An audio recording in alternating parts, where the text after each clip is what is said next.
नमस्कार मित्रांनो, आपण पाहूया इयत्ता 6वी इतिहास पाठ दुसरा इतिहासाची साधने.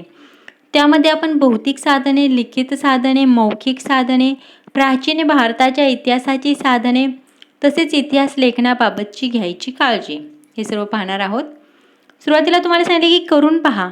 तुमच्या घरात असलेल्या आजी आजोबांच्या काळातील वस्तूंची यादी तयार करा. तुमच्या परिसरातील किंवा गावातील एखाद्या जुन्या वास्तूची माहिती गोळा करा. आपल्या घरात असलेल्या आजी आजोबांच्या बऱ्याच वेळा बघितलेलं हवे आपण गावच्या ठिकाणी वगैरे जुन्या ज्या वस्तू आहेत आजी आजोबांच्या तशाच ठेवलेल्या असतात. मग त्यांच्या काळातील वस्तूंची यादी करायला तुम्हाला सांगितले आहे. तसेच तुमच्या परिसरातील किंवा गावातील एखाद्या जुन्या वास्तूची माहिती गोळा करा. प्रत्येक गावामध्ये काही ना काही अशा जुन्या वास्तू असतात, जुनी मंदिरं असतात वगैरे, तर त्याबद्दल माहिती गोळा करायला तुम्हाला सांगितलेली आहे. आपल्या पूर्वजांनी वापरलेल्या अनेक वस्तू आजही अस्तित्वात आहेत. त्यांनी करून ठेवलेले विविध लेख आपल्याला सापडलेले आहेत. या साधनांच्या मदतीने आपल्याला इतिहास कळू शकतो. याशिवाय चालीरीती, परंपरा, लोककला, लोकसाहित्य, ऐतिहासिक कागदपत्रे यांच्या आधारे आपल्याला इतिहास कळतो. या सर्वांना इतिहासाची साधने असे म्हणतात. आणि इतिहासाची साधने 3 प्रकारची आहेत. भौतिक साधने, लिखित साधने आणि मौखिक साधने. आपल्या पूर्वजांनी म्हणजे आपल्या आजी आजोबांनी वगैरे ज्या वापरलेल्या अनेक वस्तू आहेत त्या आजही अस्तित्वात आहेत. कारण त्या जुन्या वस्तू कशा ह्याच्या असायच्या, लोखंडाच्या असायच्या, तसेच पितळेच्या असायच्या. आणि त्यांनी कोरून ठेवलेले जे विविध लेख आहेत त्यांनी कसे दगडावरती वगैरे लेख कोरून ठेवलेले आहेत त्या आपल्याला ते सापडलेले आहेत. या साधनांच्या मदतीने आपल्याला काय होतं त्यावेळेचा इतिहास कळू शकतो. मग याशिवाय चालीरीती, परंपरा, लोककला, लोकसाहित्य. चालीरीती, परंपरा म्हणजे असं म्हटलं जातं पूर्वीच्या काळी असं होतं. तसेच परंपरा, लोककला, लोकसाहित्य म्हणजे काही लिहून ठेवलेले त्यांचं जे साहित्य आहे ते. लोककला म्हणजे पोवाडे वगैरे पूर्वीच्या काळचे जे होते त्यावरून. या ऐतिहासिक कागदपत्रे यांच्या आधारे आपल्याला काय होतं इतिहास कळतो. म्हणजे त्यावेळी लोक कसे राहायचे, त्यांचं राहणीमान कसं होतं, तसेच त्यांचे व्यवसाय काय होते, सर्व यावरून आपल्याला समजतं. मग हे जे वस्तू आहेत, हे जे आपलं लोकसाहित्य वगैरे आहे यावरून यांना काय म्हणायचं इतिहासाची साधने. मग इतिहासाच्या साधनांचं काय केले 3 प्रकारचे आहेत. त्याच्यामध्ये काय भौतिक साधने, लिखित साधने आणि मौखिक साधने. भौतिक साधने म्हणजे जुनी अवजारे वगैरे जुन्या वस्तू ज्या आहेत ही सगळी येतात भौतिक साधनामध्ये. लिखित साधन म्हणजे त्या काळच्या लोकांनी काही काही लिहून ठेवलेले आहेत, कोरून ठेवलेले लेख आहेत ते सर्व लिखित साधनांमध्ये येतात. आणि मौखिक साधने म्हणजे एका मुखातून दुसऱ्या मुखामध्ये जे ट्रान्समिट होतं, उदाहरणार्थ पोवाडे, ओव्या, जात्यावरील ओव्या वगैरे हे सगळे मौखिक साधनांमध्ये येतं. सांगा पाहूमध्ये बघा किल्ले, लेणी, स्तूप या वास्तूंना भौतिक साधने असे म्हणतात. याशिवाय अजून कोणकोणत्या वास्तूंना भौतिक साधने म्हणतात ते तुम्हाला विचारले आहे. किल्ले म्हणजे पूर्वीच्या काळी शिवाजी महाराजांनी बघा कितीतरी किल्ले बांधून ठेवलेले आहेत, ते अजून बऱ्यापैकी जसेच्या तसे आहेत. तसेच लेणी, स्तूप या वास्तूंना काय म्हणायचं भौतिक साधने. आणि याशिवाय अजून कुठली कुठली भौतिक साधने आहेत ते तुम्हाला विचारलेले आहे. आता सुरुवातीला आपण पाहूया भौतिक साधने. दैनंदिन जीवनात माणूस विविध प्रकारच्या वस्तू वापरत असतो. बघा आपल्याला सकाळी उठल्यापासून रात्री झोपेपर्यंत कितीतरी वस्तू लागतात. म्हणजे आपल्या दैनंदिन जीवनात माणूस विविध प्रकारच्या वस्तू वापरत असतो. पूर्वीच्या माणसाने वापरलेल्या अनेक वस्तू आज आपल्याला महत्त्वाची माहिती पुरवू शकतात. पुरातन वस्तूमधील कापराच्या तुकड्यांचे आकार, रंग, नक्षी यावरून ही भांडी कोणत्या काळातील असावी याचा अंदाज बांधता येतो. दागदागिने आणि इतर वस्तूंवरून मानवी समाजाच्या परस्पर संबंधांची माहिती मिळते. धान्य, फळांच्या बिया आणि प्राण्यांची हाडे यावरून आहाराची माहिती मिळते. वेगवेगळ्या काळात माणसाने बांधलेल्या घरांचे आणि इमारतींचे अवशेष सापडतात. याशिवाय नाणी, मुद्राही सापडतात. या सर्वांच्या साहाय्याने मानवी व्यवहाराची माहिती मिळते. या सर्व वस्तू आणि वास्तू किंवा त्यांचे अवशेष यांना इतिहासाची भौतिक साधने असे म्हणतात. इतिहासाची भौतिक साधने म्हणजे काय आपल्याला सांगितलेलं आहे. तर आपल्या दैनंदिन जीवनामध्ये काय होतं सकाळी उठल्यापासून रात्री झोपेपर्यंत आपण विविध प्रकारच्या वस्तू वापरत असतो. पूर्वीच्या माणसांनी वापरलेल्या अनेक ज्या वस्तू आहेत त्या आपल्याला महत्त्वाची माहिती पुरवू शकतात. पुरातन वस्तूंमधील खापराच्या तुकड्यांचे आकार, रंग, नक्षी यावरून ही भांडी कोणत्या काळातील असावी याचा अंदाज बांधता येतो. दागदागिने आणि इतर वस्तूंवरून मानवी समाजाच्या परस्पर संबंधांची माहिती मिळते. पूर्वीच्या काळचे जे दागदागिने आहेत किंवा इतर वस्तू आहेत त्यावरून समजते की ती मानवी समाज कसा होता, त्यांचे परस्परामधील संबंध कसे होते. तसेच धान्य, फळांच्या बिया आणि प्राण्यांची हाडे प्राण्यांची जी हाडे आहेत यावरून आपल्याला आहाराची माहिती मिळते, म्हणजे त्यावेळची लोक काय खायची वगैरे, त्यांचा आहार कसा होता, या सर्वांची माहिती मिळते. मग वेगवेगळ्या काळात माणसाने बांधलेल्या घरांचे आणि इमारतींचे अवशेष सापडतात. याशिवाय नाणी, मुद्राही सापडतात. या सर्वांच्या साहाय्याने मानवी व्यवहाराची माहिती मिळते. या सर्व वस्तू आणि वास्तू आणि किंवा त्यांचे अवशेष यांनाच इतिहासाची भौतिक साधने असे म्हणतात. आता बघा इथे काय सांगितले आपल्याला, धान्याचे कण फार काळ टिकत नाहीत, त्यांना कीड लागते. आपल्यालाही माहिती आहे धान्य टिकवण्यासाठी आपण वेगवेगळे उपाय करतो. मग धान्याचे कण जे आहेत ते फार काळ टिकत नाही, त्यांना कीड लागते, त्यांचा काय होतं, भुगा होतो. मग प्राचीन काळी धान्याचे पीठ करण्याआधी ते काय करायचं, धान्य भाजत असत आणि मग ते भरडत असत. आणि धान्य भाजताना त्याचे काही कण अधिक भाजले गेले किंवा जळले तर ते टाकून दिले जात असत. असे जळके कण वर्षानुवर्ष टिकून राहतात, ते उत्खननात सापडतात. त्यांची प्रयोगशाळेत तपासणी केली असता ते कोणत्या धान्याचे कण आहेत हे ओळखू येते. आता आपण कसं धान्य टिकवण्यासाठी ते बोरिक पावडर ते वापरतो किंवा धान्यरक्षक इंजेक्शन येतात ते वापरतात, पण पूर्वीच्या काळात हे सर्व नव्हतं. मग तरी पण त्यांना धान्य टिकवणे गरजेचे होते. मग त्यावेळी काय केलं जायचं, तर धान्याचं पीठ करायच्या अगोदर ते काय करायचं, धान्य भाजलं जायचं. भाजल्यामुळे ते टिकत असेल, मग ते भरडलं जायचं. मग ते धान्य भाजताना काही कण अधिक भाजले किंवा करपले, जे कण करपले असेल तर ते लोक काय करायचं, काढून टाकायचे. मग असे जळके जे कण आहेत ते वर्षानुवर्ष टिकून राहतात आणि ते उत्खननात सापडतात. आणि त्याची प्रयोगशाळेत जेव्हा तपासणी केली जाते तेव्हा ते कोणत्या प्रकारचे धान्याचे कण आहेत हे ओळखू येते. म्हणजे त्यावेळी लोक कुठले धान्य वापरत होते हे आपल्याला त्या धान्याच्या कणावरून समजू शकतं. आता इथं आपल्याला दाखवलेत नाणी, ही जुन्या काळची नाणी आहेत. तसेच इथं खापराचा तुकडा दाखवलेला आहे, त्याच्यावरती जे कोरलेलं काम आहे ते दाखवलेले, दागदागिने दाखवले आहेत, म्हणजे त्या काळचे लोक कुठले दागदागिने वापरायचे ते दाखवलेले आहेत. तसेच भांडी दाखवले आहेत, बघा इथं मातीची भांडी आहेत. मग माहीत आहे का तुम्हाला मध्ये काय सांगितले त्यांनी, मंदिराच्या भिंती, लेण्यांच्या भिंती, शिळा, ताम्रपट, भांडी, कच्च्या विटा, ताडपत्रे, भुर्जपत्रे इत्यादीवर कोरलेल्या लेखांचा समावेश लिखित साधनामध्ये होतो. लिखित साधनामध्ये काय काय होतं, तर मंदिराच्या भिंती, मंदिराच्या ज्या भिंती आहेत, जुनी जी मंदिर आहेत त्यांच्या भिंती बघा, त्यावरती जे लिहिलेलं आहे ते सगळं कोरलेलं आहे. लेण्यांच्या भिंती, शिळा, ताम्रपट, भांडी, कच्च्या विटा, ताडपत्रे, भुर्जपत्रे इत्यादीवर कोरलेल्या लेखांचा समावेश लिखित साधनामध्ये होतो. इथे आपल्याला ताम्रपट दाखवलेले आहे, याच्यावरती बघा हे कोरलेलं आहे, लिहून कोरलेलं आहे. तसेच इथे आपल्याला शिलालेख दाखवलेला आहे. शिलालेखावरती बघा इथं शिलालेख म्हणजे काय, असं कोरून लिहिलेलं आहे दगडावरती, मोठ्या दगडावरती. तसेच आता लिखित साधने पाहूया. भौतिक साधने आपण पाहिले, लिखित साधने. अश्मयुगातील माणसाने त्याच्या जीवनातील अनेक प्रसंग आणि भावना चित्रातून व्यक्त केल्या आहेत. हजारो वर्ष उलटल्यानंतर माणसाला लिहिण्याची कला अवगत झाली. आता आपण जे लिहितो, वाचतो, वेगवेगळ्या भाषा आत्मसात करतो, तर त्यावेळी असं नव्हतं. मग त्यावेळी अश्मयुगातील माणसांनी काय केले, त्यांच्या जीवनातील अनेक प्रसंग काय केले, भावना चित्रातून व्यक्त केल्या. म्हणजे चित्र काढणं अगोदर शिकला माणूस, त्या चित्रातून त्यांनी आपल्या भावना व्यक्त केल्या. मग हजारो वर्ष उलटल्यानंतर माणसाला लिहिण्याची कला अवगत झाली. माणूस सुरुवातीला प्रतीके, चिन्हे यांचा वापर नोंदी ठेवण्यासाठी करत असे. म्हणजे आपण कसं आता नोंदी ठेवायची, तर दिवस, वार, तसेच महिना, वेळ लिहितो, तर त्यावेळी हे सर्व काही नव्हतं. मग त्यावेळी काय केलं जायचं, प्रतीके किंवा चिन्हे, म्हणजे अमुक एक चिन्ह म्हणजे या चिन्हाचा अर्थ हा, असं त्यावेळी ठरवलं जायचं. आणि त्या प्रतीके आणि चिन्हाचा वापर काय केला जायचा, नोंदी ठेवण्यासाठी करत असत. त्यापासून लिपीचा विकास होण्यास हजारो वर्ष जावी लागली. त्यानंतर हजारो वर्षांनी लिपींचा विकास झाला.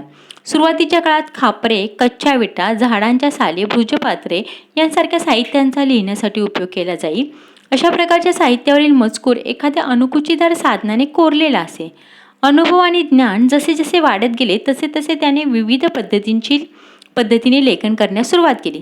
सभोवताली घडलेल्या घटना, दरबारी कामकाजाचे वृत्तांत इत्यादी माहिती लिहून ठेवण्याची पद्धत सुरू झाली. अनेक राजांनी आपल्या आज्ञा, निवाडे, दानपत्रे दगडांवर किंवा तांब्याच्या पत्र्यावर कोरून ठेवली आहेत. कालांतराने वाङ्मयाचे अनेक प्रकार निर्माण झाले.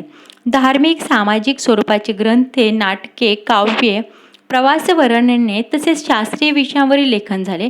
या साहित्यातून त्या त्या काळाचा इतिहास समजण्यास मदत होते. या सर्व साहित्याला इतिहासाची लिखित साधने असे म्हणतात. इतिहासाची लिखित साधने आपण पाहिली. सुरुवातीच्या काळात काय व्हायचं, खापरे, कच्च्या विटा, झाडांच्या साली, भृजपत्रे यांसारख्या साहित्यांचा कसा लिहिण्यासाठी उपयोग केला जाई. मग अशा प्रकारच्या साहित्यावरील मजकूर कसा एखाद्या अणुकुचीदार साधनाने कोरलेला असते. कोरलेला असल्यामुळे ते अजूनही आपल्याला कुठे कुठे दिसतं हे कोरलेला मजकूर आहे तो. अनुभव आणि ज्ञान जसे जसे वाढत गेले तसे तसे कसं अनुभव आणि ज्ञान वाढत गेले म्हणजे माणसामध्ये प्रगती होत गेली. मग विविध पद्धतीने लेखन करण्यास सुरुवात केली. सभोवताली घडणाऱ्या ज्या घटना आहेत, दरबारी कामकाजाचे वृत्तांत आहेत इत्यादी माहिती लिहून ठेवण्याची पद्धत सुरू झाली. अनेक राजांनी आपल्या आज्ञा, निवाडे, दानपत्रे दगडावर किंवा तांब्याच्या पत्रावर कोरून ठेवली आहेत. कालांतराने वाङ्मयाचे अनेक प्रकार निर्माण झाले.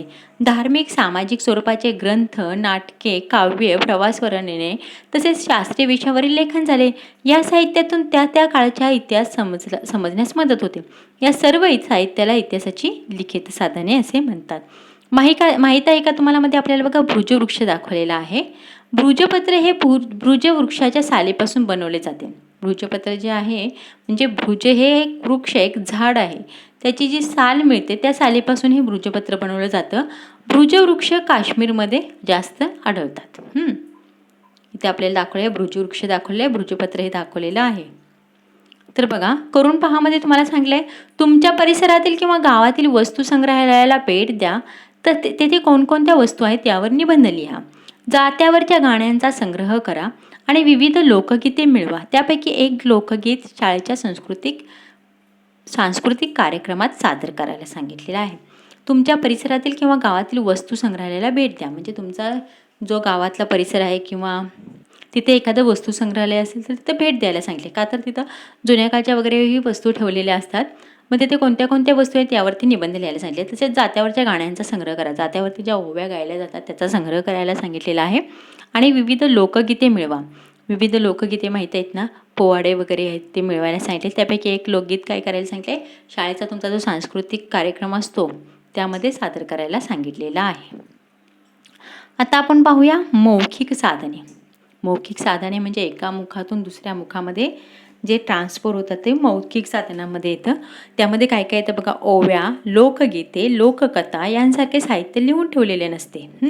त्यावेळी काय व्हायचं, ओव्या, लोकगीते, लोककथा यांसारखे जे साहित्य होतं ते लिहिलेलं नसायचं. मग त्याचा कर्ता अज्ञात असतो म्हणजे ते कुणी तयार केलं वगैरे हे काहीच माहीत नाही. ते पिढ्यानपिढ्या जतन झालेले असते. पिढ्यानपिढ्या जतन म्हणजे कसं, आपल्या पणजी त्यांनी आजीला सांगितलं, आजीने आईला सांगितलं, आईकडून आपल्याला माहीत झालं, असे जे आहे ते पिढ्यानपिढ्या जतन झालेले असते. अशा साहित्याला मौखिक परंपरेने जतन झालेले साहित्य असे म्हणतात. यामध्ये ओव्या, लोकगीते, लोककला यांसारखे लोकसाहित्याचे प्रकार यांचा समावेश होतो. अशा प्रकारच्या साधनांना इतिहासाची मौखिक साधने असे म्हणतात. आता बघा माहीत आहे का तुम्हाला मध्ये एक ओवी सांगितलेली, पांडुरंग पिता रुक्मिणी माझी माय, आषाढ वारियेला पुंडलिक आला न्याया. ही एक ओवी ते सांगितलेली आहे. पांडुरंग पिता रुक्मिणी माझी बया, आषाढ वारियेला पुंडलिक आला न्याया. आता एक लोकगीतही सांगितलेले आहे. महानगरी उजनी लई पुण्यवान दानी, तेथे नांदत होता राजा, सुखी होती प्रजा, तिन्ही लोकी गाजा वाजा, असा उज्जैनीचा इकराम राजा. इथं उज्जैनीचा अर्थ आहे उज्जयिनी आणि इकराम राजा म्हणजे विक्रमादित्य राजा. आता ह्याच्यामध्ये बघा माहीत आहे का तुम्हाला मध्ये भौतिक साधनामध्ये काय काय येतं तर बघा, वस्तूंमध्ये ग्रहचित्रे, मातीची भांडी, मातीची शिल्पे, मणी, रत्ने, दागदागिने, दगडी शिल्पे, धातूच्या वस्तू, नाणी, शास्त्रे. ह्या वस्तूंमध्ये येतं सर्व हे भौतिक साधनामध्ये. वास्तूमध्ये बघा काय काय येतं, गुहा, घरे, स्तूप, लेणी, मंदिरे, चर्च, मशिदी, स्तंभ हे सर्व वास्तू म्हणजे लक्षात ठेवायचं तर थोडक्यात काय असं बांधलेल्या ज्या इमारती वगैरे आहेत ते वास्तूमध्ये येतं. गुहा, घरे, स्तूप, लेणी, मंदिरे, चर्च, मशिदी आणि स्तंभ. आता प्राचीन भारताच्या इतिहास लेखनाची साधने. लिखित साधने, मौखिक साधने. लिखित साधनामध्ये जुन्या काळचं बघा लिखाण आहे ते दाखवलेलं आहे आपल्याला. आणि मौखिक साधनांमध्ये प्राचीन भारतातील मौखिक परंपरेने जपलेले वैदिक, बौद्ध आणि जैन साहित्य आता लिखित स्वरूपात उपलब्ध आहे. त्यांचे रूपांतर आता लिखित स्वरूपात झाले असले तरी त्यांची पठणाची परंपरा अजूनही सुरू आहे. मौखिक स्वरूपातील त्याच साहित्याचा उपयोग जेव्हा इतिहास आणि लेखनासाठी केला जातो तेव्हा त्याचा समावेश मौखिक साधनामध्ये होतो. आता आपण पाहणार आहोत प्राचीन भारताच्या इतिहासाची साधने. अश्मयुगीन काळापासून इसवी सनाच्या 8व्या शतकापर्यंत कालखंड हा भारताच्या इतिहासाचा प्राचीन कालखंड मानला जातो. अश्मयुगीन काळापासून इसवी सनाच्या 8व्या शतकापर्यंतचा कालखंड, 8व्या शतकापर्यंतचा जो कालखंड आहे तो कसा प्राचीन भारताच्या इतिहासाचा कालखंड असे मानला जातो. भारतातील अश्मयुगाविषयी माहिती पुरातत्वीय उत्खननातून मिळते. त्या काळात लिपीचा विकास झाला नव्हता. इसवी सन पूर्व 1500 पासूनच्या प्राचीन इतिहासाविषयीची माहिती वेद वाङ्मयातून मिळते. सुरुवातीस वेद हे एक लिखित नव्हते. ते मुखोद्गत करण्याचे तंत्र प्राचीन भारतीयांनी विकसित केले होते. कालांतराने वेदांचे लेखन झाले. वेद वाङ्मय तर त्यानंतर लिहिले गेलेले साहित्य हे प्राचीन भारतीय इतिहासाचे एक महत्त्वाचे साधन आहे. यामध्ये ब्राह्मण ग्रंथ, उपनिषदे, आरण्यके, रामायण व महाभारत ही महाकाव्ये, जैन व बौद्ध ग्रंथ, नाटके, काव्य, शिलालेख, स्तंभालेख, परकीय प्रवाशांची प्रवास वर्णने इत्यादींचा समावेश होतो. त्याचप्रमाणे पुरातत्वीय उत्खननात सापडलेल्या वस्तू, पुरातन वस्तू, वास्तू, नाणी अशा अनेक भौतिक साधनांच्या मदतीने आपल्याला प्राचीन भारताचा इतिहास समजतो. प्राचीन भारताच्या इतिहासाची साधनेमध्ये बघा, अश्मयुगीन काळापासून इसवी सनाच्या 8व्या शतकापर्यंतचा जो कालखंड आहे, 8व्या शतकापर्यंतचा जो कालखंड आहे तो कालखंड हा भारताच्या इतिहासाचा प्राचीन कालखंड मानला जातो. भारतातील अश्मयुगाविषयी माहिती पुरातत्वीय उत्खननातून मिळते. म्हणजे पुरातत्वीय जे उत्खनन आहे त्यामधून आपल्याला अश्मयुग कसं होतं याची माहिती मिळते. त्या काळात लिपीचा विकास झालेला नव्हता, म्हणजे लिहिता वाचता येत नव्हतं त्या माणसांना, तर त्यांनी काय केलेलं, कोरून ठेवलेलं होतं सर्व. इसवी सन पूर्व 1500 पासूनच्या प्राचीन इतिहासाविषयीची माहिती वेद वाङ्मयातून मिळते. सुरुवातीस वेद हे कसे लिखित नव्हते. ते मुखोद्गत करण्याचे तंत्र प्राचीन भारतीयांनी विकसित केले. मग कालांतराने वेदांचे लेखन झाले. वेद वाङ्मय आणि त्यानंतर लिहिले गेलेले साहित्य हे प्राचीन भारतीय इतिहासाचे एक महत्त्वाचे साधन आहे. यामध्ये ब्राह्मण ग्रंथ, उपनिषदे, आरण्यके, रामायण, महाभारत ही महाकाव्ये, जैन व बौद्ध ग्रंथ, तसेच नाटके, काव्ये, शिलालेख, स्तंभालेख, परकीय प्रवाशांची प्रवास वर्णने इत्यादींचा समावेश होतो. त्याचप्रमाणे पुरातत्वीय उत्खननात सापडलेल्या वस्तू, पुरातन वास्तू, नाणी अशा अनेक भौतिक साधनांच्या मदतीने आपल्याला प्राचीन भारताचा इतिहास समजतो. इतिहास लेखनाबाबत घ्यायची काळजी बघा. इतिहासाच्या साधनांचा वापर करताना काळजी घ्यावी लागते. एखादा लिखित पुरावा केवळ जुना आहे म्हणून तो विश्वासार्ह असेलच असे नाही, तर तो मजकूर कोणी लिहिला आहे, का लिहिला, केव्हा लिहिला याची छाननी करावी लागते. विश्वासार्ह ठरलेल्या विविध साधनांच्या आधारे काढलेले निष्कर्ष एकमेकांशी पडताळून घ्यावे लागतात आणि इतिहास लेखनात अशा चिकित्सेला फार महत्त्व आहे. इतिहास लेखनाबाबत कोणती काळजी घ्यायची, तर इतिहासाच्या साधनांचा वापर करताना काळजी घ्यावी लागते. समजा एखादा लिखित पुरावा आहे तर तो केवळ जुना आहे म्हणून तो विश्वासार्ह आहे असे नाही. तर तो कोणी लिहिला आहे, तो का लिहिला आहे, केव्हा लिहिला याची छाननी करावी लागते आणि विश्वासार्ह ठरलेल्या विविध साधनांच्या आधारे काढलेले निष्कर्ष एकमेकांशी पडताळून पाहावे लागतात आणि इतिहास लेखनात अशा चिकित्सेला फार महत्त्व आहे. काय कराल, तुम्हाला एखादं जुनं नाणं सापडलं तर तुम्ही स्वतःजवळ ठेवाल, पालकांना द्याल की वास्तुसंग्रहालयात जमा कराल. तर ह्याच्यामध्ये वास्तुसंग्रहालयात जमा केले बरं आहे की आपल्या पुढच्या पिढीला त्याबद्दल समजतं. म्हणून तुम्हाला एखादं जर जुनं नाणं सापडलं तर ते वस्तुसंग्रहालयात जमा करा. ओके, तर हा पाठ आपला इथे संपलेला आहे. पुन्हा भेटूयात नवीन पाठासोबत. धन्यवाद मित्रांनो.